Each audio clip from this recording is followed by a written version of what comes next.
Hello, Jim. Yeah. Hi, hello. Yes. Great to be here. Great to see you here in Thailand. Yeah. Okay, we have some question about your playing guitar, your life, and your teaching. First question, could you tell me about your music background? I started playing probably about 11 years old, I think, 11, and self-taught. I had a paper route where you deliver papers to houses, so I had a few dollars saved, and I bought a really bad acoustic guitar, but it was cheap. So, and then I would borrow books from friends who had took lessons. I didn't take lessons, and eventually, after playing that for a long time, I convinced my parents and my grandmother to help me buy an electric guitar.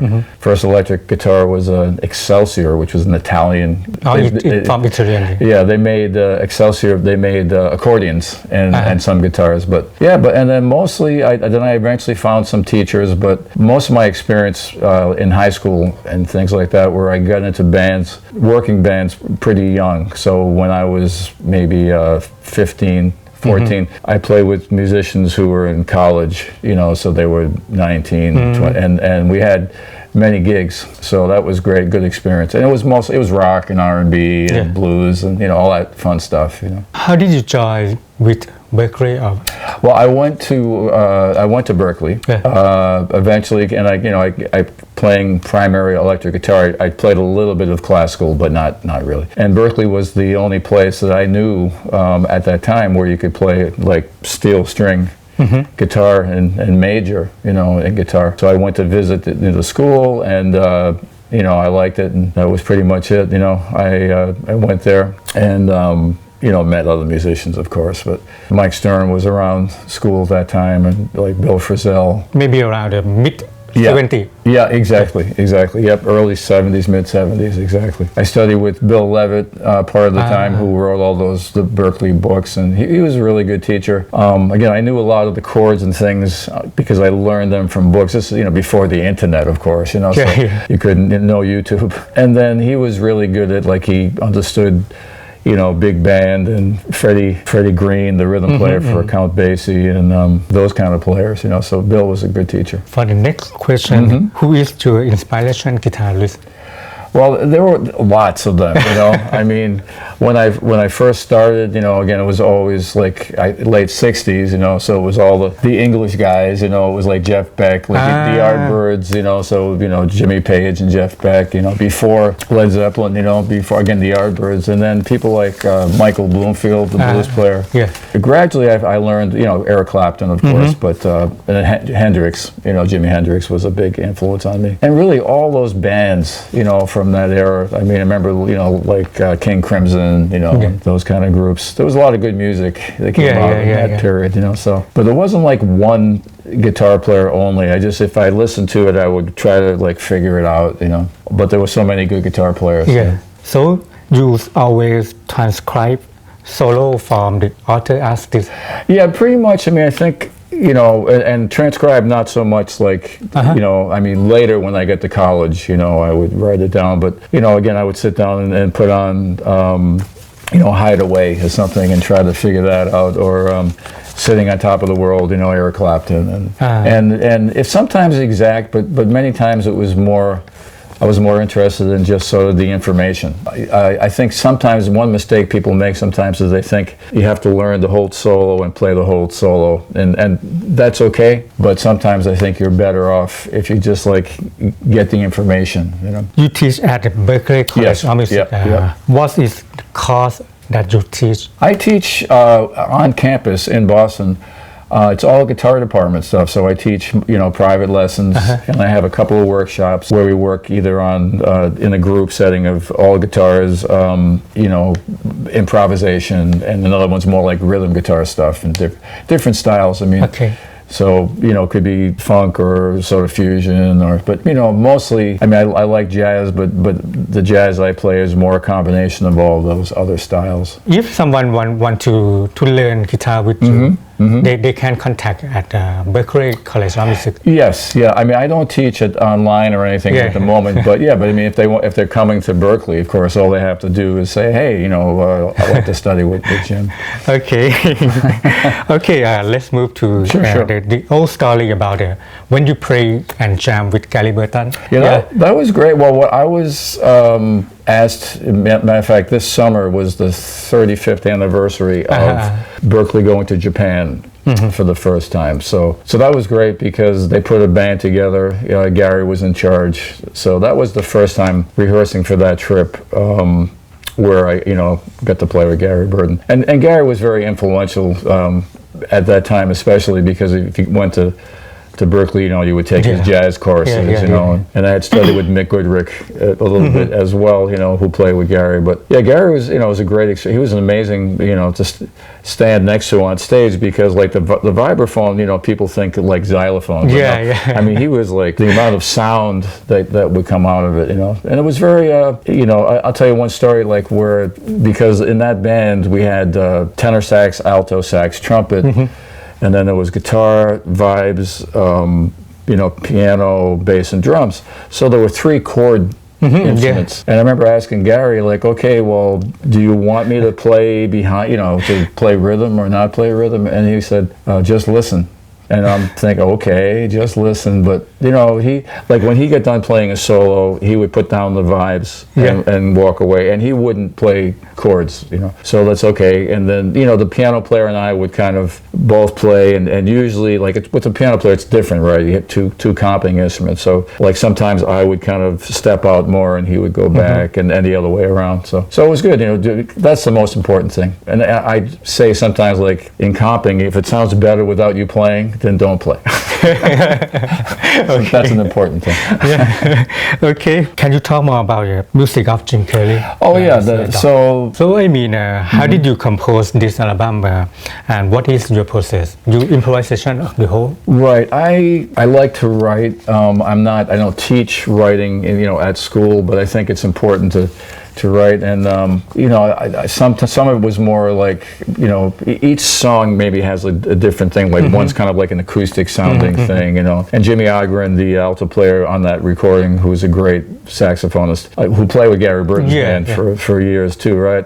He can play any style. So some of it was like this one song called One for BB, so it's a BB King tribute. So you can hear that one was like sort of more Stevie Ray Vaughan and some are more jazzy swing, but it's all kind of based on it's all instrumental, right, as you know, and it's based on forms, like in standard tunes or in blues, everything is based on improvising on the form. And that's pretty much what, it's not like a lot of open vamps, it's more like, here's the theme, A, B, or whatever, and then we solo. But it was a fun band, we played a lot live. Gary used to hear us play these songs, and he liked it, so he helped produce the one recording. The sound of this album, like the old school. Right, definitely. I mean, this is from the early 90s. Really beautiful. Yeah. Okay, we will move to the question about your teaching. When you teach at your class, there is a lot of the student in your class, and what is the big mistake about the student playing guitar? Mistakes? Let's see, that's a good question. I mean, because I get different students, like some students are more interested, for example, in they want to do engineering or something, so they take guitar because it's, they need to play an instrument.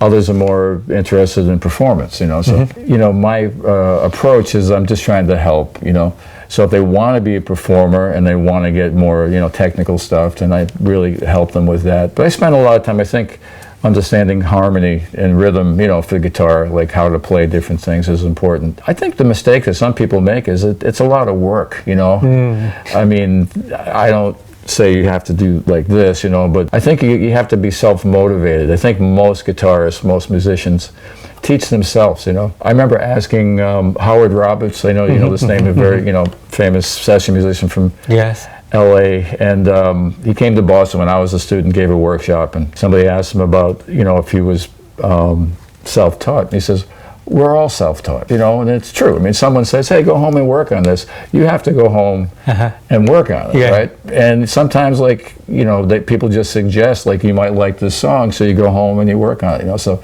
I think, you know, the most important thing for a student is you have to, like, become self-motivated, you know. It's not that I tell you what you need to learn. You know, you want to, like, what do I want to be able to do, you know? If you want to play, like, you know, shred, you have to practice shred. You know, I can't, I mean, it's a style, it's, I can't play that style. You know, I grew up, again, pre-shred, you know, and it's, you know, but to do it well, you have to practice, right? So practice. Yeah, practice. Okay, so many beginner guitarists all around the world hate to play with metronome. Yeah, me too. Yeah. So I mean, do you have any suggestion or the good advice for the good way to practice with metronome? Yeah, I mean, I was joking, but it's true. I used to get mad because it's like, well, the metronome's not listening to me, you know what I mean? So, but I think it does build confidence, and metronome, or now, of course, basically, if you have like a, you know, a drum app, you know, something that has steady rhythm. But sometimes I would just set the, you know, the most simple thing, like if you just have it's a pulse, you know, I mean, that's really what it is. So if your metronome is just doing, you know, and that's like then, you know, if you're working on a rhythm thing, you know,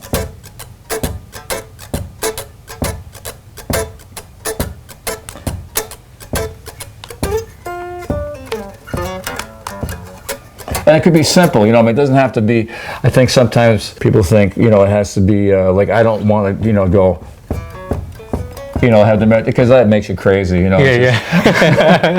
So, you know, so yeah, and then, like, again, the swing shuffle thing, like the 2 and 4, which I'm sure you guys know about, but, you know, if you're just going, like, you know, 1, 2, 3, so whatever that is, you're going, you know, 1, 2, 3, 4. So if you just get the metronome, like I used to go 1, 2, 3, 4, and make sure it's for the quick 2 and 4. Yeah, exactly. So like if you know, or if you're going like,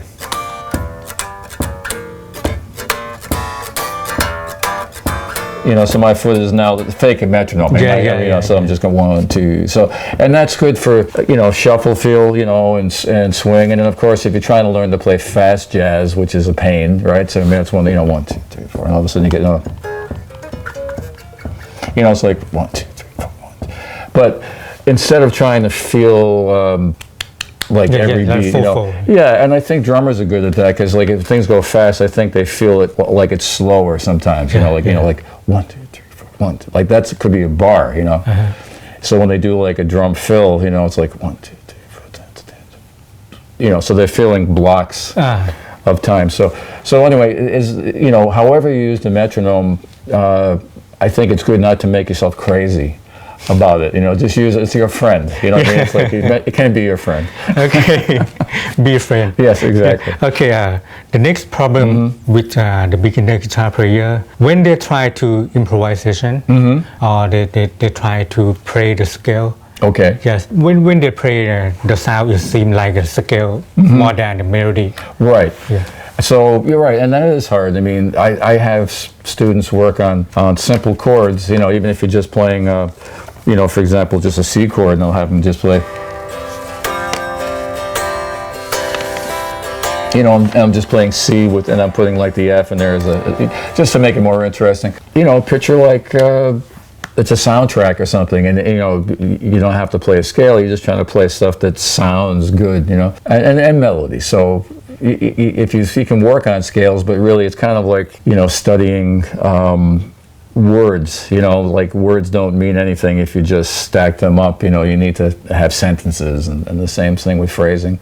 So I think sometimes it's good to keep it simple. A lot of great jazz players, I remember listening to Sonny Rollins, I mean, sometimes he could play a whole blues and only play a couple of notes, you know, and then just like different rhythms. Yeah. And then then you get more, you know. Also, it helps the listener, because if you start simple, you know, then they can kind of get their attention. If everything is fast and hard all the time like that, I think people just sort of like, you know, tune out.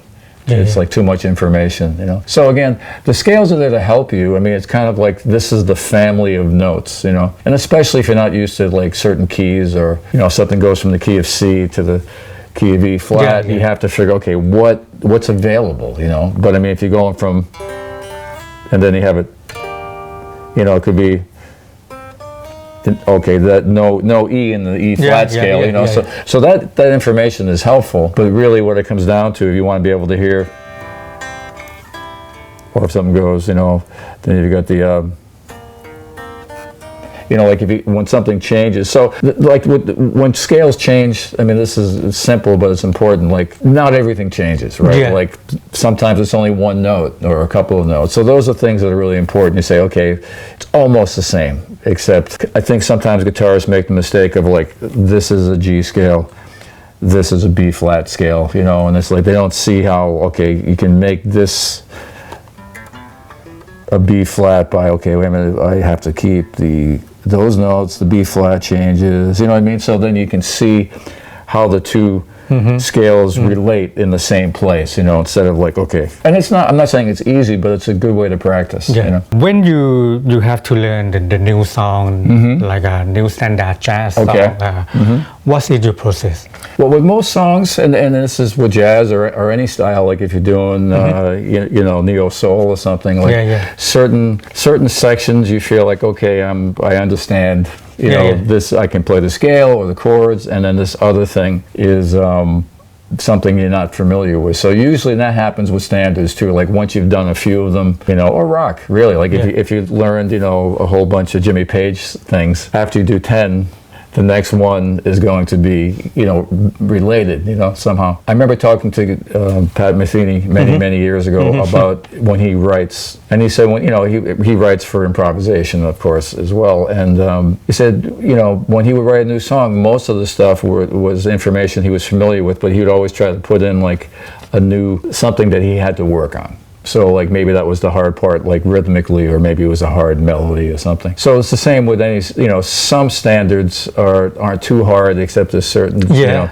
And you know, like someone like Jim Hall, I mean, as far as the jazz players go, I mean, a couple of my favorites were always Wes Montgomery and Jim Hall. I mean, there are two names only. I love him too. Yeah, those are great players, right? So, but you think about like Jim Hall didn't play a lot of, I mean, he had a lot of technique in a very subtle way, but he wasn't worried about playing, you know, giant steps like, you know, this fast. And that's, I mean, some people are really good at that. I've worked on giant steps. It's not the kind of thing that I'm going to play all the time, you know, because no one wants to hear me play giant steps. I mean, you know, it's more like me playing Bach, you know. It's a good study, you know, but I'm not going to go on a gig and play like a, you know, live Bach. Again, people do it if you study classical guitar. That's great, you know. So, but it's a good way to learn, right? You get a lot of information. So again, get back to your, you know, the standard thing. I remember, like, you know, one of the first jazz standards I remember trying to learn was like Blue Bossa, you know, which is very famous, right? And the hard part about that is, you know, it's C minor, but then there's that section where it changes into, you know, what they say, 2/5 into D flat, and that was very different, you know, for me at the time. So like that's where you get lost, and that's where you got to figure, okay, what do I need to do,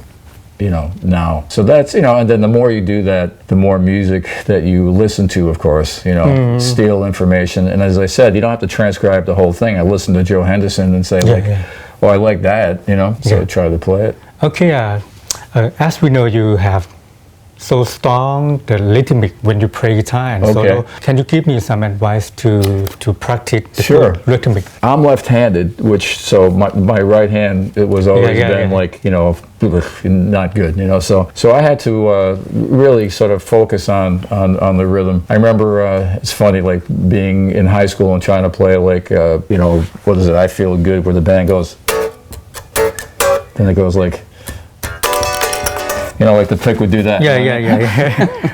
Because no, that's okay. It was a joke. So what happened?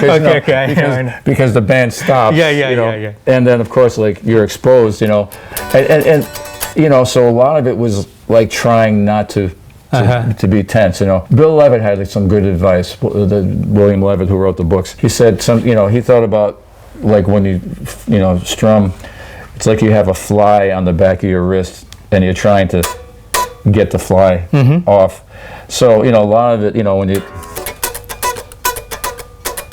know, I'm just trying to keep it relaxed, you know. And again, there were many players like I can't do like that real, you know, 30-second note funk or whatever. Some people are really into that, and it's great. It's like, but I just try to keep it steady. And the feel is really important, obviously, right? When you think about, whatever the style is, you get that kind of, try to think of an example.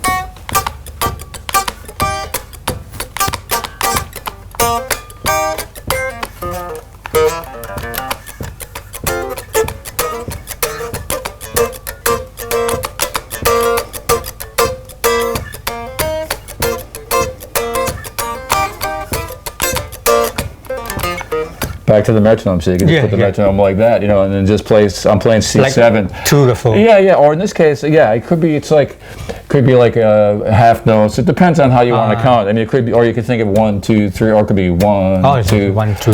But both. But you're right. It could be either one. Okay. And it's just. But I'm thinking of that groove. You know what I mean? Sometimes it's written.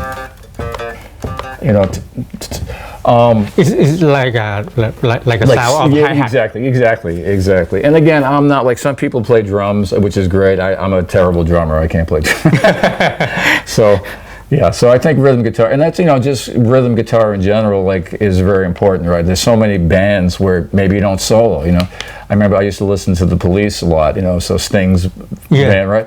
And, Andy Summers, was a great rhythm player. He hardly ever soloed in the band. Or The Who, Pete Townsend, right?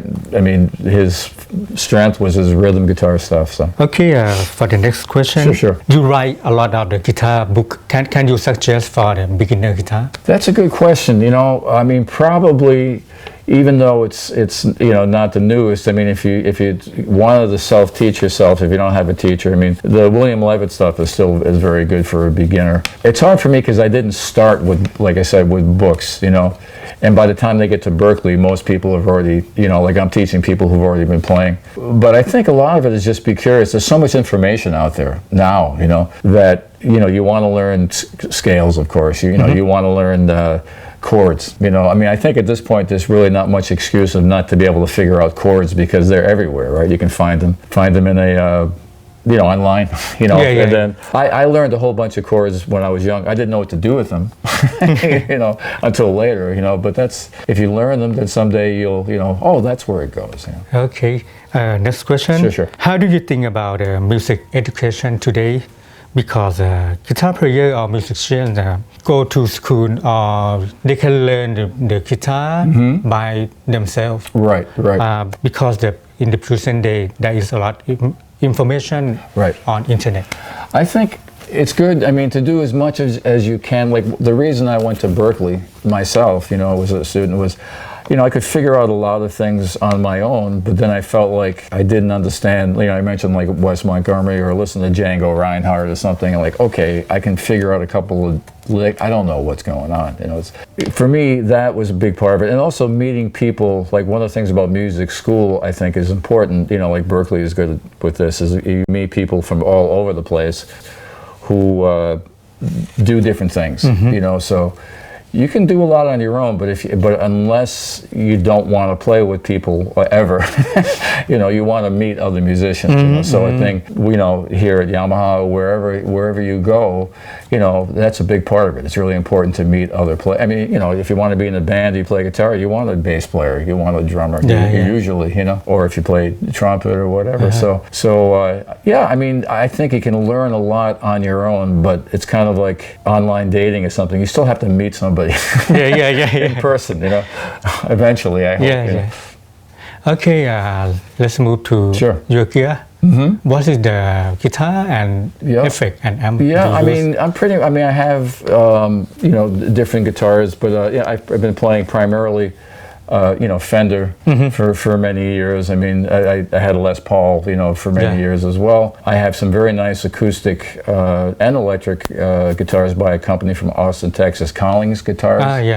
And I met Bill Collings, who unfortunately died a little while ago, a few years, but he was a really very gifted, luthier, and the people who work there are really nice. So I have, a lot of the guitars are based on like Gibson acoustic and like Martin style. I have a really nice one of theirs, which I didn't bring with me. It's called an I-30, which is like a hollow body, like the 330, which is like old Gibson P90s. It's very light, and that sounds good for many things. So I usually travel with the Strat because you have to put it into the overhead and that kind of stuff. And they usually, it's like a Telecaster. It's like a hammer. You know what I mean? It's like a toolbox. If you have a tool, you need a hammer and a screwdriver. And the amps, pretty much been a Fender amp guy. For years I used a Super Reverb, which I still have. I have a Princeton Reverb. I have an amp by a guy from the States and who makes the amps are called Headstrong, and they're all like hand wired, basically like Fender amps. So I have one that's kind of like a Princeton, except it has a little more power, more like a deluxe, 112 reverb and the vibrato. It's a good amp because it has, you basically want to get a good, a good sound, right? Okay. And pedals, for years I've used a lot. Well, but mostly I never had like racks. I had a Tube Screamer forever.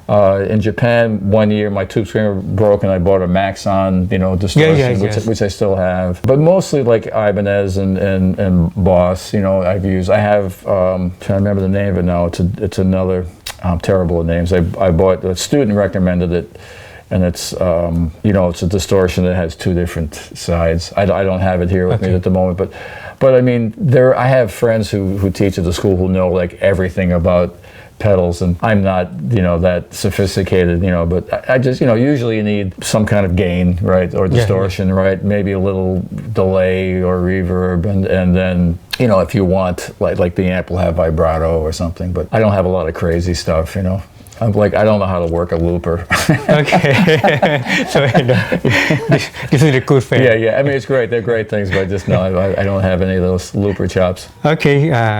Who is the artist that you listen to at the moment, or maybe what's the album that you listen to at the moment? What band?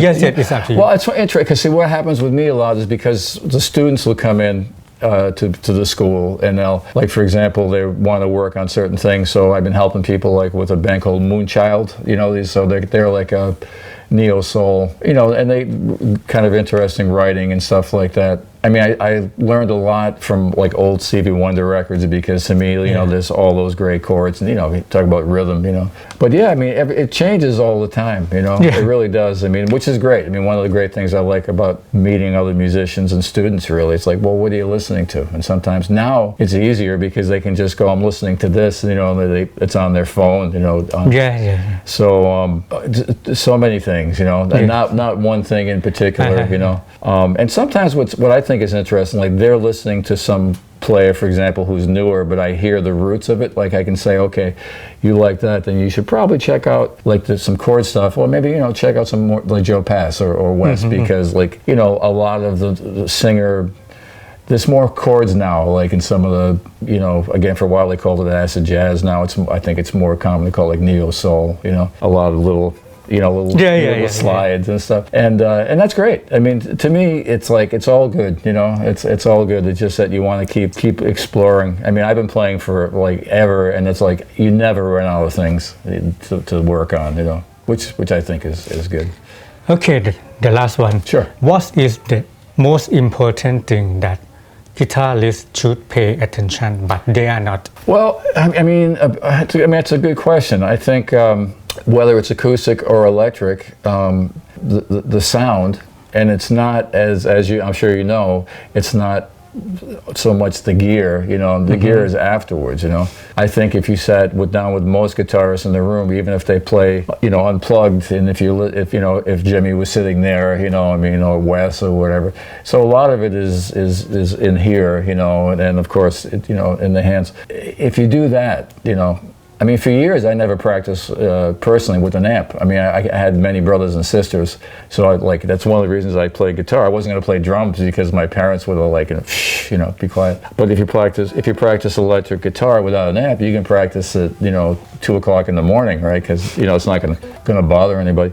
But even then, if you're playing unplugged, you're still trying to make it sound good, and that's if you play, I don't play classical guitar, but they were always like trying to get the right sound, and as you said, with rhythm, I think dynamics are very important. I mean, it's one thing I think that maybe students need to, guitarists, because if you think about it, if everything's played like on the same level, it's boring. And if you think of like a graph, like if something's going, up and down. Yeah.